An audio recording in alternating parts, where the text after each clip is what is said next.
Hello, അസ്സലാമലൈക്കും. ഇന്ന് നമുക്ക് നമ്മളെ കോഴിക്കോട് ഹോട്ടൽ റഹ്മത്തിലെ ബീഫ് ബിരിയാണി നമുക്കിന്ന് വീട്ടിൽ തയ്യാറാക്കാം. സ്റ്റൗ ടോപ്പിൽ ഉള്ള ഒരു പരിമിതി വെച്ചിട്ട് ചെയ്തതാണ്. നമുക്ക് വീട്ടിൽ നല്ല വിറകടുപ്പിൽ വെച്ച് നല്ല അടിപൊളിയായിട്ട് ചെയ്തെടുക്കാം.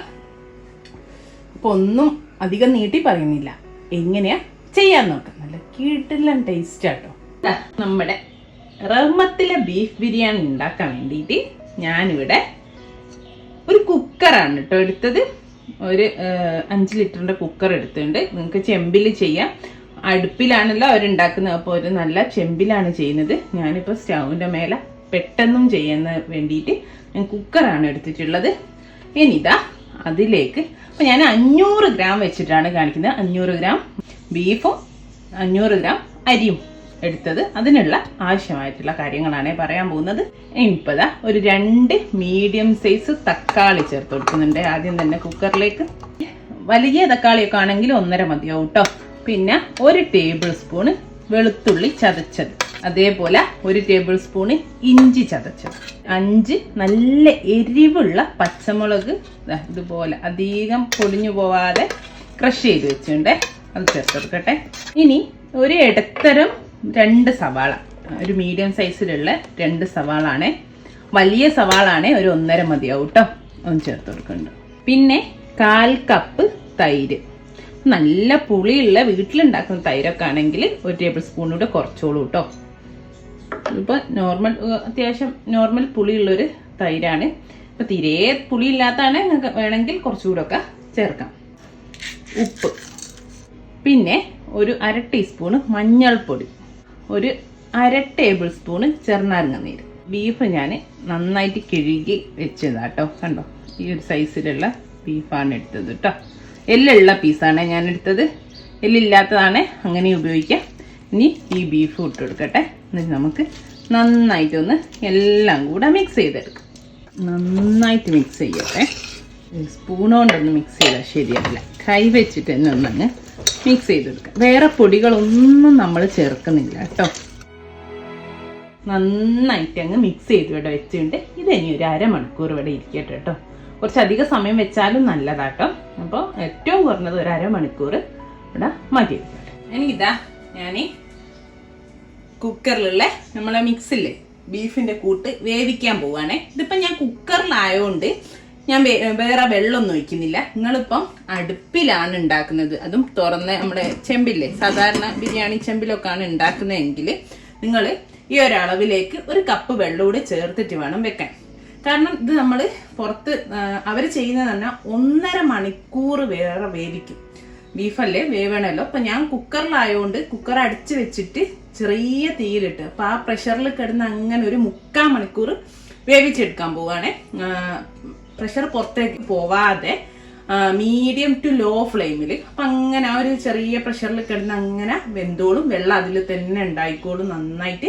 അപ്പോൾ നമ്മളിപ്പോൾ ചെമ്പിൽ വെക്കുമ്പം അങ്ങനെ പുറത്തേക്ക് ആവി പോവും. നല്ല തീ അടിയിൽ ഒരു കൺട്രോൾ ഇല്ലാണ്ടല്ലേ തീ കൊടുക്കുക, നല്ല തീയിൽ വേവും. അപ്പം എന്തായാലും വെള്ളം ഒഴിച്ചു കൊടുക്കണം. ഒരു കപ്പ് 500, ഈ ഒരളവിൽ 1 കപ്പ് വെള്ളം എന്തായാലും ഒഴിച്ചു കൊടുത്തിട്ട് വേണം വേവിക്കാൻ കേട്ടോ.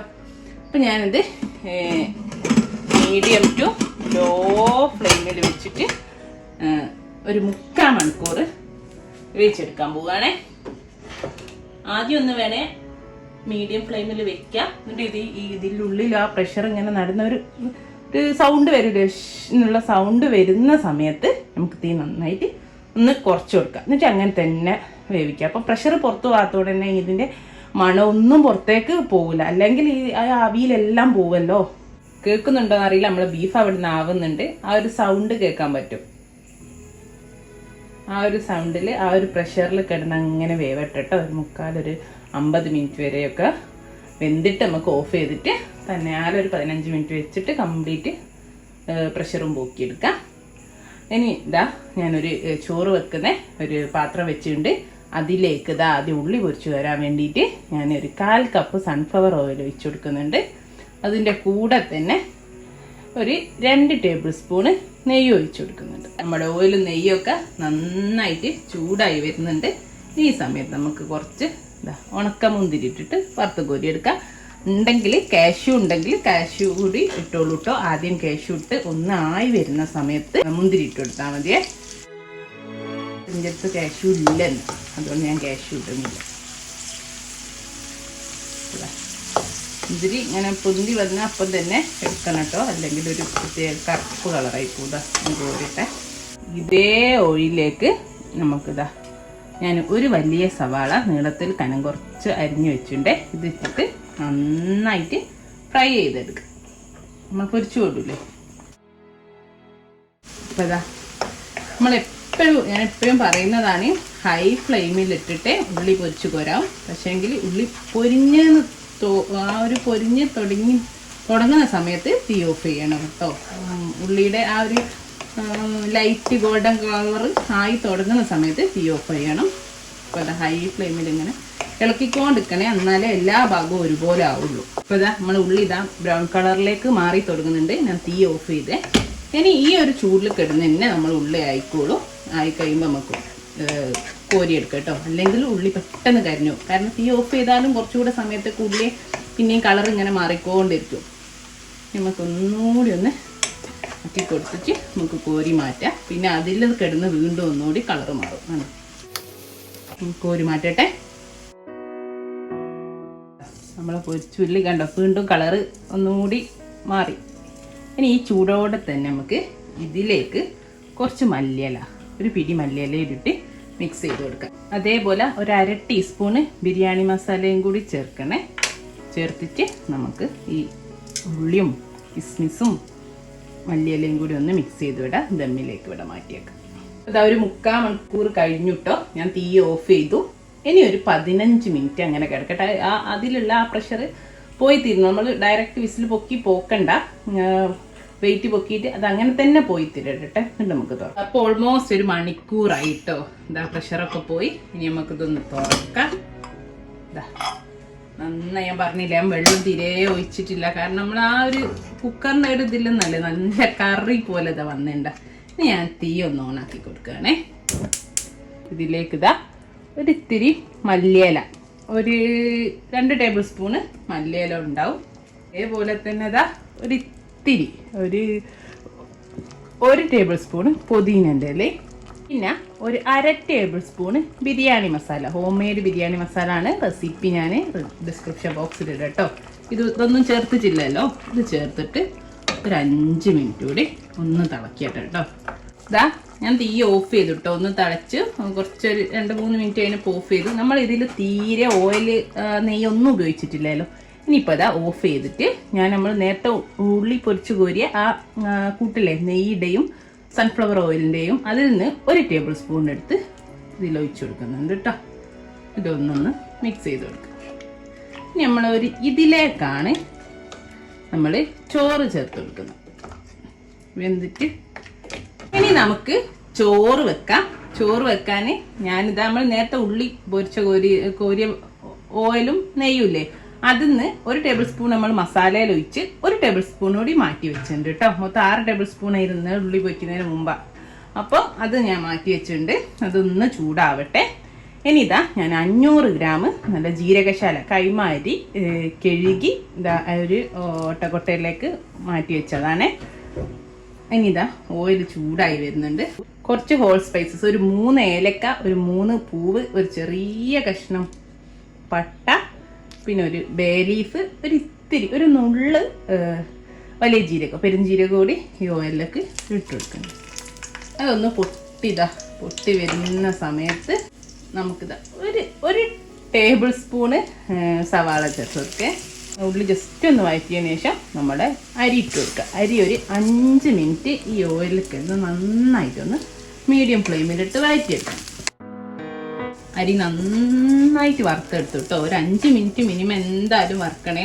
ഇതിലേക്ക് ഒരു ചെറിയ തക്കാളീൻ്റെ 3 സ്ലൈസാണ്. അതും ഒരു വെളുത്തുള്ളി ചതച്ചത്, ഒരു പച്ചമുളക് ചതച്ചത് അതും ചേർത്ത് കൊടുക്കുന്നുണ്ട്. അതേപോലെ ഒരു സ്ലൈസ് ലെമണ്, പിന്നെ ഉപ്പും, നമുക്ക് ചോറിലൊക്കെ ആവശ്യമുള്ള ഉപ്പും ചേർത്ത് ഒന്ന് മിക്സ് ചെയ്തിട്ട് നമുക്ക് 1 കപ്പ് അരിക്ക് 1.5 കപ്പ് വെള്ളം എന്നുള്ള രീതിയിൽ ഒഴിച്ചു കൊടുക്കുക. കാരണം ഒരു 3/4 വേവായാൽ മതി. നമുക്ക് ഇതാ ഒരു 3 കപ്പ് അരിയാകുള്ളൂ ഏകദേശം. അതിന് 4.5 കപ്പ് വെള്ളം ആ രീതിയിൽ എടുത്താൽ മതി കേട്ടോ. വെള്ളമൊക്കെ തിളച്ച് ഇതാ വറ്റി തുടങ്ങിയിട്ടുണ്ട് കണ്ടോ. ഇനിയിപ്പോൾ നമുക്ക് മേൽവെള്ളമൊക്കെ വറ്റിയിട്ടുണ്ട്. ഇങ്ങനെ ആയാൽ മതി. ഞാൻ തീ ഓഫ് ചെയ്തിട്ട് ജസ്റ്റ് ഒന്ന് 2-3 മിനിറ്റ് നമ്മൾ മസാല ഒക്കെ ഒന്ന് എടുത്ത് സെറ്റ് ആകുന്ന നേരം ഒന്ന് അടിച്ചട വെക്കുക. തീ ഞാൻ ഓഫ് ചെയ്തു. അപ്പോൾ ഒരു 60% അരി വെന്തിട്ടുണ്ടാവും. ബാക്കിയൊക്കെ നമ്മളെ ദമ്മെന്നാണ് വേവുന്നത്. ഇനി നമുക്ക് ദമ്മിടാം. ദമ്മിടാൻ നമ്മൾ മസാല ഇങ്ങോട്ടേക്ക് എടുത്തു വെച്ചിട്ടുണ്ട്. ഇനി നേരത്തെ നമ്മൾ ഒരു മസാലപ്പൊടിയും മല്ലിച്ചപ്പൊക്കെ ഇട്ട സമയത്ത് ഇത്തിരി കരിവേപ്പിലയോട് ഇട്ടാൽ നല്ലതാട്ടോ. അപ്പം ഞാൻ ഇട്ടു ഇടേ. അപ്പം അതുകൊണ്ട് ഞാനിപ്പോൾ ഇടുന്നുണ്ട്. ഞാനത് വെള്ളം വെട്ടുന്നതിന് മുമ്പ് അടച്ചു വെച്ച് 2 മിനിറ്റ് ആയിട്ടേ ഉള്ളൂ ഈ ഒരു രൂപത്തിൽ കിട്ടിയിട്ടുണ്ട് കേട്ടോ. ഇങ്ങനെ നമുക്ക് വേണ്ടി വെള്ളം കാണുന്നില്ല, ഇങ്ങനെ ഇട്ട് വറ്റിയിട്ടുമില്ല. കണ്ടോ അരി കണ്ടോ വെന്തിട്ടുമില്ല കണ്ടോ. ഒരു 60-65% അരി വെന്തിട്ടുള്ളൂ. ഇനി നമ്മൾ ഇതിൽ നിന്ന് ഇതിൻ്റെ മേലേക്ക് ഈ അരി ഇട്ട് കൊടുക്കട്ടെ. കുറച്ച് ഒരു 1/3 നമുക്ക് ഇട്ട് കൊടുക്കാം.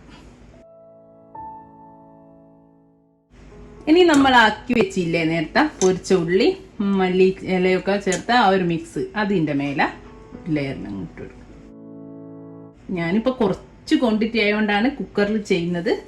നോർമലി ഇതാ ഒരു ചെമ്പിൽ നല്ല കണലിൽ വെച്ചിട്ട് ദമ്മിടണം. അങ്ങനെ ചെയ്യുമ്പോഴാണ് ഒരു കറക്റ്റ് എക്സാക്റ്റ് ആ ഒരു ടേസ്റ്റിലേക്ക് വരിക കേട്ടോ. ഞാൻ കുറച്ച് നമ്മൾ നേരത്തെ ഞാൻ പറഞ്ഞില്ല 1 ടേബിൾ സ്പൂൺ കൂടി മാറ്റി വെച്ചിട്ടുണ്ട്. ഓയിലും നെയ്യൂടെ ആ ഇത് അതിൽ നിന്ന് കുറച്ച് ഒഴിച്ചു കൊടുക്കട്ടെ. അപ്പം കൂടെ നെയ്യ് മാത്രം ഒഴിക്കണമെങ്കിൽ നിങ്ങൾക്ക് അങ്ങനെയും ചെയ്യാം കേട്ടോ. ഞാനിപ്പോൾ ഓയിലും നെയ്യൂടെ ഉള്ള ഒരു മിക്സാണ് ഒഴിച്ചത്. ഇനി ബാക്കി ചോറിട്ട് കൊടുക്കുക. ഇതുപോലെ ചോറും ഉള്ളതിനനുസരിച്ച് നിങ്ങൾക്ക് ലെയറിൻ്റെ എണ്ണം കൂട്ടി കൊടുക്കുകയൊക്കെ ചെയ്യാം കേട്ടോ. ഇനി ഇതാ ബാക്കിയുള്ള ആ ഓയിലും നെയ്യൂടി ഒഴിച്ചു കൊടുത്തുണ്ട്. ഇനി ഇതാ കുറച്ച് ചോറ് കൂടിയുള്ളൂ. അതുകൂടി മേലെ അങ്ങിട്ട് കൊടുക്കട്ടെ. ഇത് നിങ്ങൾ കണൽ മേലിട്ട് ചെയ്യുന്ന സമയത്ത് മേലെപ്പോഴും ചോറാവാൻ ശ്രദ്ധിക്കണേ. ചില സമയത്തില്ലേ തീ അഥവേ കൂടിപ്പോയാൽ നമ്മൾ മേലെ ഉള്ളി പൊരിച്ചു കോരിയിട്ട് കഴിഞ്ഞാൽ ചിലപ്പോൾ ഉള്ളി അങ്ങ് കരിഞ്ഞു ആ ചൂടിൻ്റെ അതുകൊണ്ട്. ഇപ്പം ഇവിടെ പ്രശ്നമല്ല, കാരണം ഇവിടെ ഇപ്പോൾ ഞാൻ മേലെ കണലിടുന്നില്ലല്ലോ. കണലിടാൻ പറ്റൂലല്ലോ ഇവിടെ ഫ്ലാറ്റിൻ്റെ ഉള്ളിൽ കിച്ചണിലാകുമ്പോൾ. നമുക്ക് പുറപ്പം ചെയ്യുമ്പോൾ അല്ലേ അത് പറ്റുള്ളൂ. എന്നാലും കുറച്ചുള്ള ചോറ് ഞാൻ മേലങ്ങിട്ടുണ്ട്. ഇനി ഞാൻ എന്താ ഒരു 2 ഡ്രോപ്പ് റോസ് വാട്ടർ അധികം ഇടല്ലേ, അത്ര മതി ഒഴിച്ചു കൊടുത്തിട്ടുണ്ട്. ഇനി നമുക്ക് കുക്കർ അടിച്ചു വെക്കാം. ഇല്ലെങ്കിൽ നിങ്ങൾ എന്ത് ചെയ്യുന്ന ചെമ്പിലാണെങ്കിൽ മൈദ ഇട്ടോ അല്ലെ നല്ല ഫോയിൽ പേപ്പർ ഇട്ടോ നന്നായിട്ട് അടിക്കുക കേട്ടോ. ഞാൻ കുക്കറാകുമ്പം കറക്റ്റ് അടിഞ്ഞോളുമല്ലോ. അതുകൊണ്ടാണ് കുറച്ചായപ്പോൾ കുക്കർ എടുത്തത് തന്നെ. അപ്പോൾ ആവി തീരെ പുറത്തു പോകില്ലല്ലോ. ഇനി ഇത് ഞാനൊരു 3/4 മണിക്കൂർ നേരത്തെ വെച്ചോണം തന്നെ ചെറിയ തീയിൽ, നേരത്തെ വെച്ചോണം അത്രയും തീയില്ല, ചെറിയ തീയിൽ വെച്ചിട്ട് 3/4 മണിക്കൂർ ദമ്മിൽ വെക്കാൻ പോവാണേ. ഒന്നുമില്ല, വെള്ളങ്ങൾ കണ്ടില്ലേ, നമ്മളെ ബീഫ് കറി പോലെ ഉണ്ടായിരുന്നു അടിയിലല്ലേ. അപ്പോൾ നമ്മൾ ചോറും പകുതിയേ വെന്തിട്ടുള്ളൂ. അപ്പോൾ എല്ലാം വേവണം. അപ്പോൾ ഞാനൊരു 3/4 മണിക്കൂർ കഴിയാം, എന്നിട്ട് തീ ഓഫ് ചെയ്യുക, എന്നിട്ടൊരു 1/2 മണിക്കൂറോടെ അങ്ങനെ ഇരുന്നോട്ടെ, എന്നിട്ട് തുറന്നാൽ മതി കേട്ടോ. 1/2 മണിക്കൂറോ മാക്സിമം മിനിമം ഒരു 15 മിനിറ്റ് എന്നെങ്കിലും വെക്കണേ, എന്നിട്ടേ തുറക്കാവും. അപ്പോൾ നമ്മളെ ദമ്മൊക്കെ കഴിഞ്ഞ് തീ ഓഫ് ചെയ്തിട്ടു 1/2 മണിക്കൂർ കഴിഞ്ഞു. ഇനി നമുക്കിത് പൊട്ടിക്കാം. വേണ്ട, നല്ല അടിപൊളി നമ്മൾ എത്ര നേരമായി ചോറ് കിടക്കുന്നുണ്ടോ, വിട്ട് ചോറ്. ഇനി ഞാൻ നേരത്തെ ചോറ് വെച്ച് ചട്ടീൻ്റെ ഇവിടെ അതിലേക്ക് ഇല്ലെന്ന് മേലെന്ന് ചോറൊന്ന് അങ്ങോട്ട് മാറ്റിയിട്ടാ. ഇതേപോലെ കുത്തി ഇളക്കാതെ മേലെന്ന് കണ്ട, എന്നിട്ട് നമുക്ക് ഇങ്ങോട്ട് മാറ്റിയിടാം. എന്നിട്ട് ഈ മസാലൻ്റെ അതെല്ലാം കൂടെ കൂട്ടിയിട്ട് നമുക്ക് ചോറൊന്ന് നന്നായിട്ട് മിക്സ് ചെയ്യണം. അപ്പോഴാണ് ആ ചോറിന് ആ കറക്റ്റ് ടേസ്റ്റ് വരും. കണ്ടോ, അടിയിലുള്ള ആ ഒരു കളറൊക്കെ ചോറിലേക്ക് ശരിക്കും ആയതുണ്ടോ. ഇപ്പോഴും നല്ല ചൂടാട്ടോ, നല്ലോണം ആവി വറക്കുന്നുണ്ട്. ഇത്രയും നേരമായല്ലോ, പക്ഷെ അടിഞ്ഞ് ഒരു ദമ്മിൽ കിടക്കുന്നതുകൊണ്ടേ ചോറൊക്കെ ഞാൻ മറ്റേ പാത്രത്തിലേക്ക് മാറ്റി. ഇതാ നമ്മളെ മസാല ഇവിടെ റെഡി ആയിട്ട്. അടിയിൽ കണ്ടോ, ഒരു തുള്ളി അടിയിലൊന്നും പിടിച്ചിട്ടില്ല. എത്ര ടൈമായില്ലേ. വായയിൽ ശരിക്കും വെള്ളം പൊട്ടുന്നുണ്ട് കേട്ടോ. ഇനി ഇതാ ഞാൻ ചോറ് കാണിച്ചു തരാം. കണ്ടില്ലേ, ചോറ് നല്ല വിട്ടുള്ള ചോറായി കിടക്കുന്നത്. അപ്പം നമ്മളെ ചോറ് ഇവിടെ നന്നായിട്ട് മിക്സ് ചെയ്തപ്പം ചോറിനൊക്കെ ഒരു നല്ലൊരു കണ്ടോ? ഇനി ഞാനിത് പ്ലേറ്റ് ചെയ്ത് കാണിച്ചു തരാം. ഞാൻ ആദ്യം മസാല അങ്ങോട്ട് വിളമ്പിണ്ട്. ഇതാ കണ്ട, ബീഫൊക്കെ വെന്തിട്ട് കണ്ട അടിപൊളി ടേസ്റ്റ് ആട്ടാ. ഇനി ഞാൻ ഇതിൻ്റെ മേലേക്ക് ചോറ് വിളമ്പിട്ട് കണ്ടില്ലേ, നല്ല അടിപൊളി ബീഫ് ബിരിയാണി. കണ്ടാൽ വായിൽ വെള്ളം പൊട്ടും അല്ലേ? എല്ലാവരും ഇതുപോലെ ഒന്ന് ട്രൈ ചെയ്ത് നോക്കൂട്ടോ. അപ്പോൾ ഇൻഷാ അല്ലാഹ് നല്ലൊരു വീഡിയോ ആയിട്ട് നമുക്ക് വീണ്ടും കാണാം. Thank you.